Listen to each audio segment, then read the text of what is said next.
अस्सलाम वालेकुम। कैसे हो आप सब? उम्मीद है आप सब खैरियत से होंगे। अल्लाह का शुक्र है जी, मैं भी बिल्कुल ठीक ठाक हूँ। यहाँ पे हो रहा है जी सहरी का वक्त और ये बन रही है मेरी सहरी।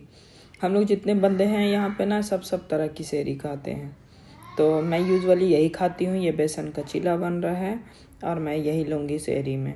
एक चीला इनफ है, मैं डाइट पर हूँ तो इसलिए मैं वही खाती हूँ जो मेरी डाइटिशियन मुझे बताती हैं।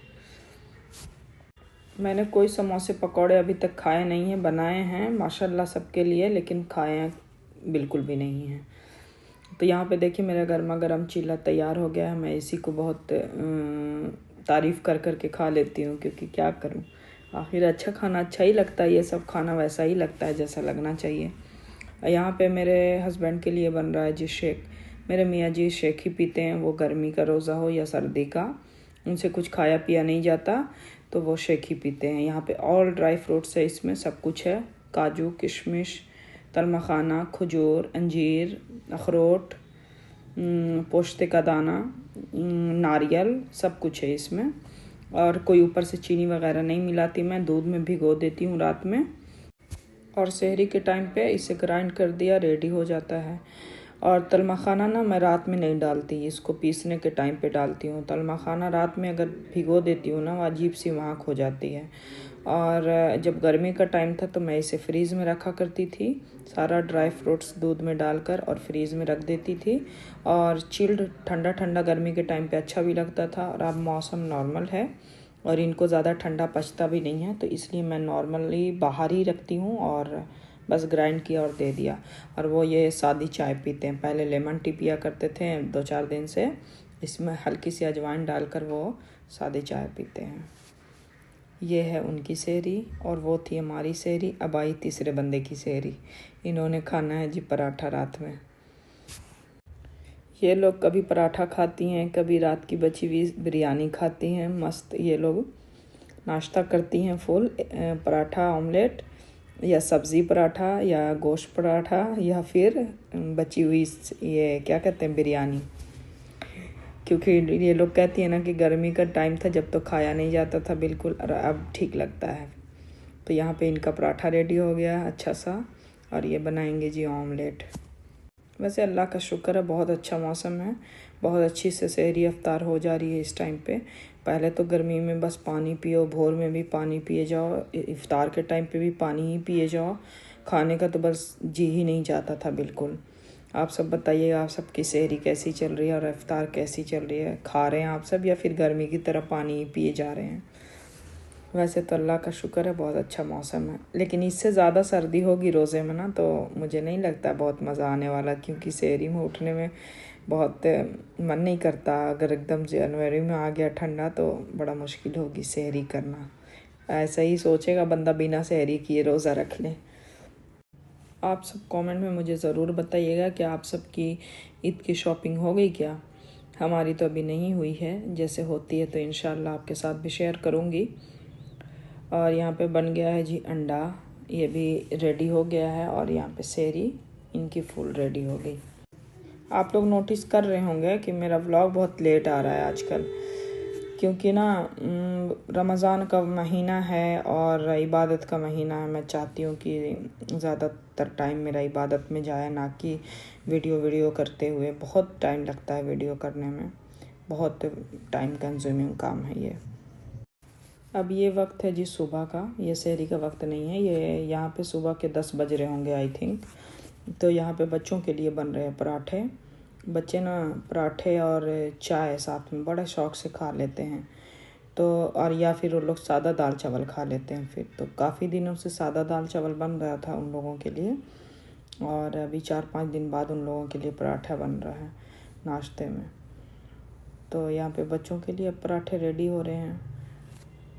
घर में जब 2-3 बच्चे हो जाते हैं ना तो खाना बनाना ज़रूरी हो जाता है, क्योंकि एक बच्चे रहें तो वो कुछ भी दे दिया करके काम बन जाता है, लेकिन अगर कई बच्चे हैं तो फिर काम नहीं बनता।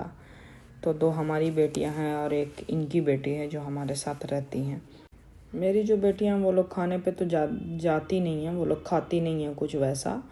कभी मन में आया 1-2 लुकमा खा लिया, नहीं आया नहीं खाया करके। इनकी बेटी प्रॉपर खाना खाती है, तो उनके साथ उनको भी दिया जाता है, वो खाएं या ना खाएं। और इनकी बेटी खाना ही खाती है, मेरी बेटियां दूध पीती हैं वो लोग। तो इसीलिए खाना तो बनता ही है, सादा दाल चावल ही क्यों ना बने, या फिर कोई भी चीज़ बनती है, खिचड़ी बने या फिर दाल चावल बने, कुछ भी। तो ये इन लोगों का पराठा रेडी हो गया है। अब बनेगी यहाँ पे चाय। चाय देखकर ना पीने का मन हो जाता है किसी टाइम पे भी। चाय बहुत ही प्यारी चीज़ है, मुझे लगता है इससे ज़्यादा प्यारी चीज़ कुछ हो ही नहीं सकती दुनिया में। बहुत प्यारी चीज़ है, एक बारी पियो, 10 बारी पियो, जितनी बार भी पियो। बंदा कभी ये नहीं कहता कि मैं अब नहीं पीऊँगी या पीऊँगा, थकता ही नहीं है। मैं तो नहीं कहती भाई चाय को नहीं पीऊँगी। चाय मुझे बहुत प्यारी लगती है। पता नहीं आप सबको कैसी लगती है, शायद आप सबको, किसी को आप सब में से पसंद ना आए तो आप लोग बोले ये क्या बोल रही हो जी आप ही, आपको तो इतनी पसंद क्यों आती है। तो मुझे आती है जी, बहुत पसंद आती है। अगर आप सबको पीछे से कुछ नॉइज़ मिल रही होगी तो प्लीज़ इग्नोर कीजिएगा। बच्चों के घर में बड़ा दिक्कत हो जाती है उन लोगों को समझाना संभालना कि आप चुप रहो करके। तो वॉइस ओवर के टाइम ज़्यादातर ही बच्चे मुश्किल खड़ा कर देते हैं। मैं ना यहाँ पे आप सबसे एक कोल्ड क्रीम शेयर करने वाली थी। अभी रोज़ा है और इस टाइम पे हवा पे से बहुत मुंह फटता है, बहुत ज़्यादा ड्राई स्किन होती है। तो इसलिए मैंने कोल्ड क्रीम सोचा आप सबसे शेयर करूँ। एक अच्छी सी दिखी थी मुझे, तो पता चला इस पार्सल में वो है ही नहीं। यहाँ पे कुछ विटामिन सी सीरम थे और फेस वॉश था और दूसरी चीज़ें थी, वो थी ही नहीं जिसे मुझे दिखाना था। खैर ये तो यहाँ पे कुछ पार्सल था और सन ब्लॉक थी वहाँ पे, मेरी नहीं, मेरे मियाँ जी की थी।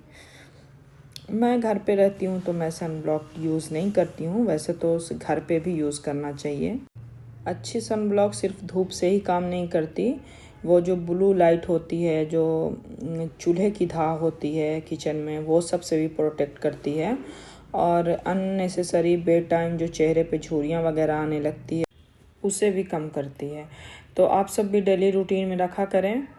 मैं तो नहीं लगाती लेकिन आप सब ज़रूर लगाया करें, क्योंकि सन ब्लॉक डेली रूटीन की चीज़ ही है। अगर आप बाहर जाते हो तो फिर कंपलसरी ही लगाया ही करें, और घर में रहती हो भी तो किचन में अगर जाना है ज़्यादा, अगर आपको प्रोटेक्टिव लगता है कि मेरे फेस को ना हो कुछ ऐसे वैसे, तो ख्याल किया करें। वैसे अपना ख्याल करना ही चाहिए, हर बंदे को अपना ख्याल करना चाहिए। खैर अब आते हैं जी इधर वीडियो की तरफ। तो अब मैं इफ़्तार बनाने की तैयारी में लग गई हूँ। पहले बनाया जी समोसा के लिए कीमा रेडी किया, उसके बाद चने रेडी हो गए हैं। अब यहाँ पे बनाने लगी हूँ जी मैं रबड़ी। आज मैं रबड़ी ही वाला मीठा बनाऊँगी। बहुत आसान है बनाना, आप सब देख सकते हैं। रबड़ी बनाने के लिए मैंने सिंपली दूध चढ़ा दिया और दूध बॉयल आ गया तो मैंने इसमें हस्बे ज़ायक़ा जितना आपको पसंद है उतना आप चीनी डालें। मैं प्रॉपरली काउंट के साथ नहीं बता रही हूँ, मोटा मोटा बता रही हूँ कि मैंने अपना तो अंदाज़ होता है ना, तो मैंने वहाँ पे अंदाज से चीनी मिला लिया और इलायची का पाउडर डाला है इसमें। अब इसमें मिला रही हूँ मैं ब्रेड क्रम्स। सिंपली मैंने ब्रेड के कॉर्नर को काट दिया था जो ब्राउन होता है, और बीच के ब्रेड को मैंने मिक्सर में ग्राइंड कर लिया था और उसी ब्रेड को मैंने इसमें मिलाया है। ये इंस्टेंट रबड़ी बनकर तैयार होगी और इसी रबड़ी का मैं मीठा बनाऊंगी, रबड़ी का शाही टुकड़ा।